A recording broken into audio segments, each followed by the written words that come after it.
I commend this bill to the House. E te mangai. Denise Roche. E te mangai o te whare, tēnā koe. Kia koutou huri noa i te whare, tēnā koutou katoa. Ngā mihi o te wiki o te reo Māori kia tātou katoa. Ka tūau mō ngā kakariki ki te kōrero i te pānuitanga tuatahi o tēnei te Pere Fire and Emergency New Zealand. And Mr Speaker, the Greens will be supporting this bill. There's some things in the bill that we're a little bit cautious about. However, we're really quite keen to hear the submissions during the select committee stage, and we look forward to the discussion around the intricacies, because I think we do have to acknowledge that it's a fairly complex bill. One of the major things that this bill does is that it brings together many of the different organisations that currently deal with fire services in Aotearoa into one Crown entity. And currently there's the New Zealand Fire Service and the National Rural Fire Authority, and 52 separate rural fire authorities. Within this, there are more than 400 volunteer fire brigades around the country and around 13,000 volunteers who comprise about 80% of the workforce. And I just want to take this moment to express my gratitude to these volunteers who provide this essential service. In my own community in Waiheke Island, we've got two volunteer brigades. We've got the Oniroa one and the Onitangi one, and both of them are staffed by skilled, trained volunteers.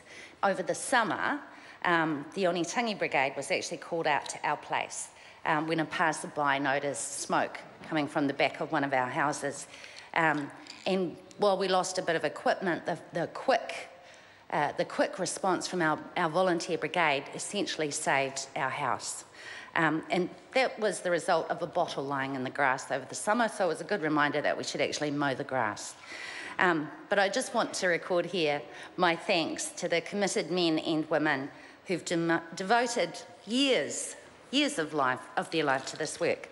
They're the people who come when they're called any time of the day or night.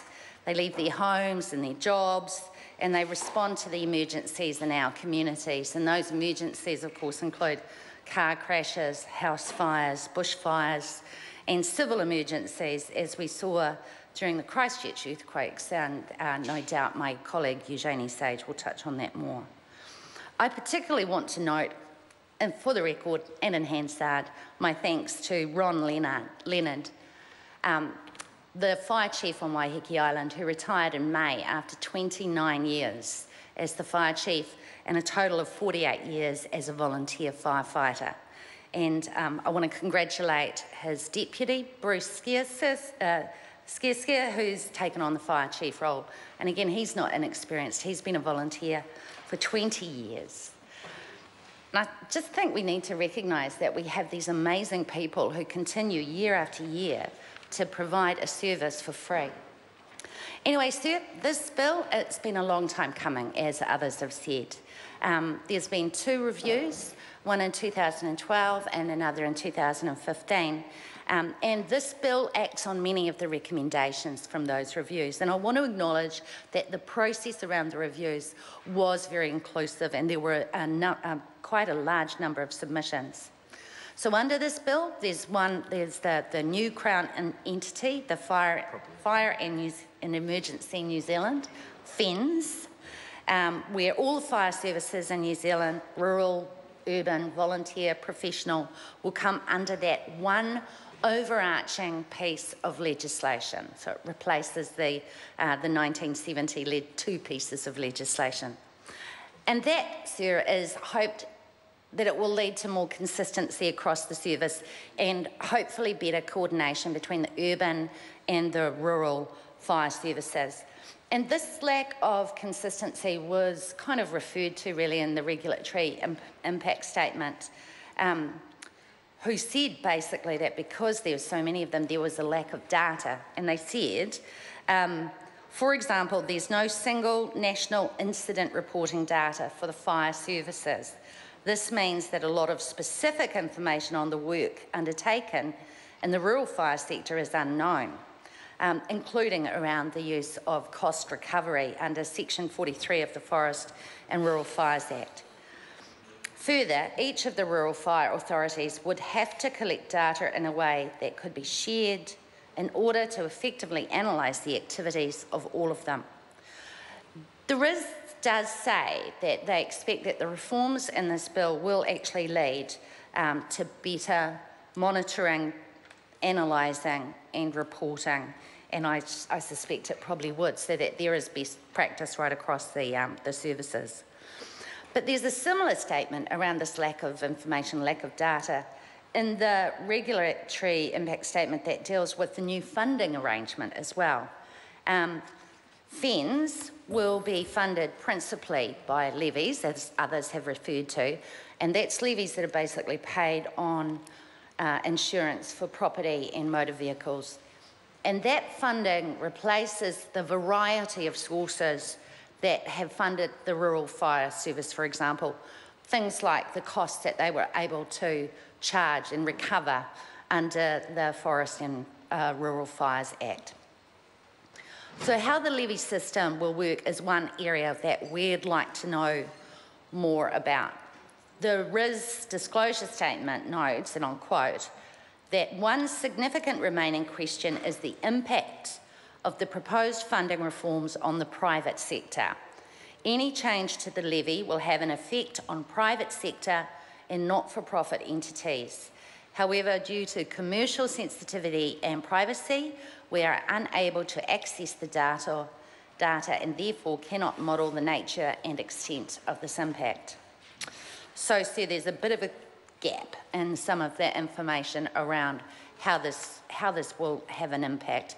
But I imagine that this is something that we're going to discuss more and find out a lot more about during the submission process. And I'd like to note as well that the levies will be reviewed every 3 years. And I do think we should note that as a result of the reforms in this bill, it probably will cost levy payers, people who have insurance, a bit more. So the other parts of the bill, sir, aside from the creation of Fire and Emergency New Zealand, FENS, and the outlining of their services, their objectives and functions and operating principles and powers, and aside from the reform around the levies, the bill also looks at other parts of the whole fire operation. And they do things, and it states in the bill's purpose that this bill will be about reforming the law relating to fire services, including strengthening the role of the community in the provision of those services, providing for local committees to influence and advise FENS, providing new offences and penalties to improve fire safety, and to improve support for volunteers and enable them to communicate directly with FENS. And Sarah, I just want to note that as it says in the bill itself in the explanatory statements, that the bill provides that the existing paid and volunteer workforce will retain their existing entitlements, but volunteers will move into a direct relationship with FENS, and there is provision for independent advocacy. So we support the emphasis on community and community engagement and the support for volunteers. And I'm keen to hear from the Firefighters Union how this will impact on their workforce and their working conditions, although I understand that they were involved in the review itself. However, we look forward to a robust discussion during the Select Committee process, and we commend this bill to the House. Nō reira, tēnā koutou, tēnā koutou, tēnā koutou katoa.